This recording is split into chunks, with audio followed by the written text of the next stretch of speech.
My name is Sam. I'm 20 years old. At the end of February, I went back to the village where I grew up. I told people I needed a break from the city. That was true. I was tired of noise, lights, and constant movement. The village stands beside a vast forest that locals have always treated with respect and quiet fear. Only about 30 people still live there now, mostly elderly. No shops, no police, no streetlights. Just wooden houses standing too close to each other, like they are trying to protect themselves from the forest behind them. The road grows worse the closer you get.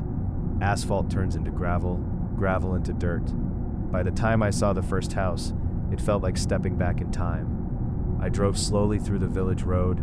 Some people were standing outside their houses, watching me pass. In small villages, new cars always mean news. I parked in front of my old house. The place looked smaller than I remembered. The fence leaned slightly inward, paint peeled from the wooden walls. The apple tree in the yard had lost a thick branch, leaving a dark, empty gap in its shape. The yard felt more silent than I remembered from childhood. When I pushed the gate open, it made the same long creak I remembered. That sound made my chest feel tight, like the house was remembering me too. I was pulling my bag from the trunk when I heard footsteps behind me, heavy boots on gravel. I turned around and saw a tall man with a rifle over his shoulder, gray beard, weathered skin from years outside, steady posture. "You looking for someone?" he asked. His voice was calm but firm. I couldn't remember him at first. "I used to live here. I'm Elliot's son." He narrowed his eyes slightly. "Yeah." He studied my face for a few seconds. "You were a skinny kid last time I saw you. Always running around with a stick, saying you were hunting monsters in the forest." That's when I recognized him. Marcus, my father's old friend, the village hunter. "Sorry, I didn't recognize you," I said. "That's fine," he replied. "You were just a kid." We shook hands. His grip was rough and strong. A woman from the neighboring house came outside while we were talking. "You're Elliot's boy?" she asked. "Yes." She nodded slowly. "You should visit the cemetery," she said. "Your father's grave is still taken care of." "Who takes care of it?" I asked. She pointed vaguely toward the forest edge. "Marcus does," she said. "He never forgot your family." She went back inside her house without saying more. We stood there for a moment looking at the village. The place felt smaller than I remembered. Houses were closer together, paint peeled, roofs sagged slightly under years of snow weight. Smoke came from a few chimneys, slow and steady. The village wasn't abandoned, just quiet, older. "You staying long?" Marcus asked. "A few weeks, just wanted quiet." He nodded. "City gets too loud," he said.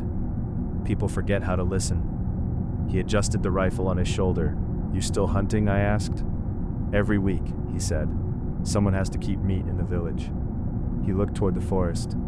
"But something's different lately." "How?" "Animals are moving deeper into the forest," he said, "like something is pushing them away from the village." "Bears?" I asked. He shook his head. "Not bears." He didn't explain more. Before leaving, he became serious. "If you go into the forest, tell me first. Don't go alone." "Because of wolves?" I asked. He held my gaze longer than usual. "They've been coming closer to the houses." That night, I walked into my old house. The kitchen smelled of cold wood and dust. The kitchen was small. Old wooden table, faded curtains, an old refrigerator making quiet mechanical noises like it was breathing slowly. Everything felt familiar but empty. I made tea slowly, listening to the house sounds, wood settling, wind touching the walls, an old clock ticking too loudly in silence. I remembered childhood nights there. My father used to sit at the table cleaning tools from his carpentry work. I carried the tea outside to the porch. The air was cold and sharp. My breath turned into small white clouds. I stood there for a long time, just looking at the forest. At first I saw nothing. Then I noticed movement near the tree line. A wolf. Wolves weren't rare here, but this one was too big. Its shoulders were high, body long and heavy. It stood completely still, facing the village, facing my house. My chest felt tight. It slowly turned its head toward me. I couldn't clearly see its eyes, but I felt it was looking directly at me. Not moving, just watching. I stepped inside, turned off the lights, and went to the window. When I pulled the curtain slightly, it was still there. Time felt slower, like the night was holding its breath. Then it slowly stepped backward into the trees and disappeared without making a sound. No branches breaking, no rustling leaves, just gone. I didn't sleep that night. The next morning I went to Marcus near his shed. I saw one of your wolves last night. He stopped working immediately. Where? Near my house. How close? At the tree line. How big? Too big. He watched my face carefully. I've seen the tracks, he said. They're larger than they should be. Is it dangerous? I asked. He wiped his hands slowly on his jacket. Any predator that stops fearing people is dangerous. He looked toward the forest again. We'll check it tomorrow. We went into the forest early the next day. The forest was wet and quiet. Crows flew somewhere above us, their calls echoing strangely between trees. The deeper we walked, the quieter everything became. Even wind felt weaker inside the trees. After about an hour, Marcus crouched and showed me the tracks. Deep, wide, much bigger than normal wolf prints. The claws had pressed deeply into the soft soil, meaning the animal was heavy. Something this big shouldn't be here, he said quietly. We followed the tracks deeper and found deer remains. Clean bones, several carcasses in one area. One animal did this? I asked. Looks that way. Why so many here? He didn't answer. We turned back when we heard a heavy breath to our right. Close, we froze. It stepped out from between the trees.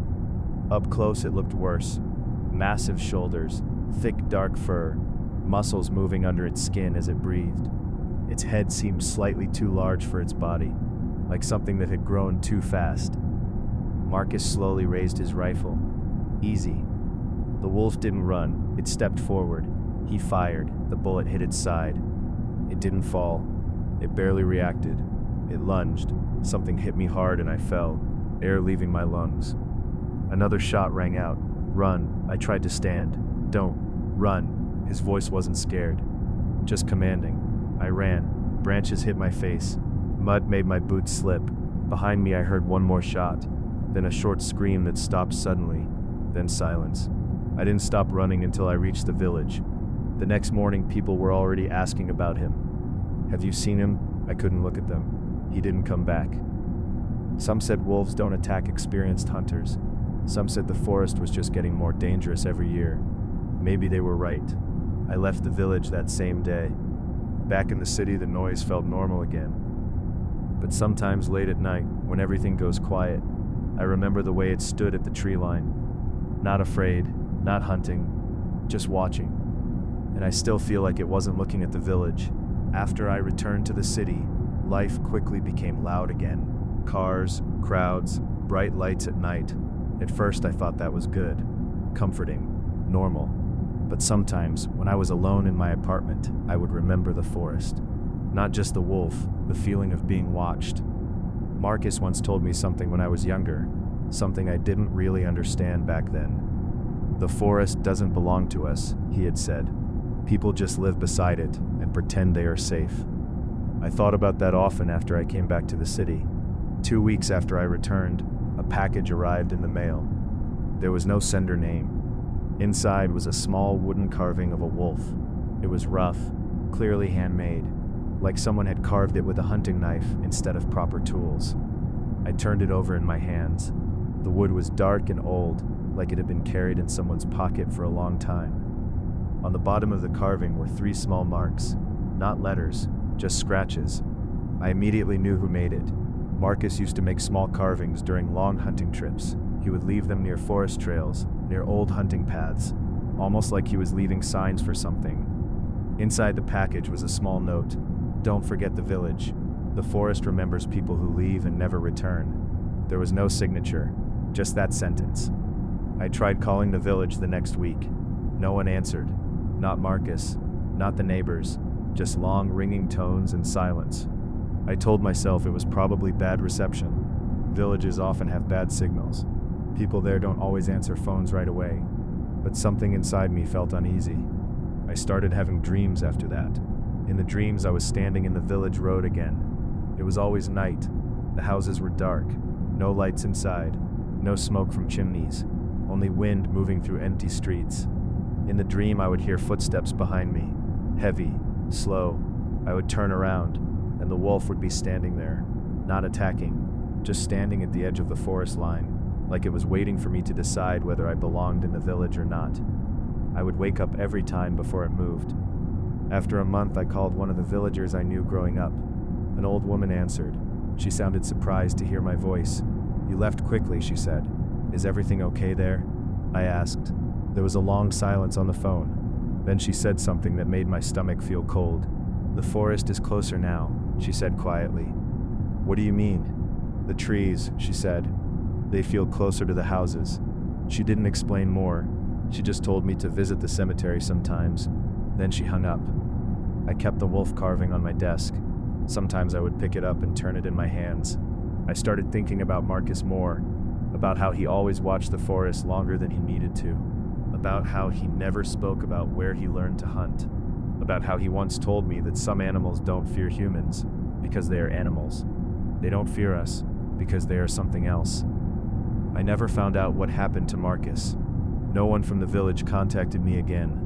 Sometimes late at night, I still think about the last time I saw that wolf standing at the tree line, not running, not growling, just watching, like it was measuring how far I had already run. And sometimes when I wake up at night in my city apartment, I feel like something is standing somewhere far away in the dark, patient, waiting.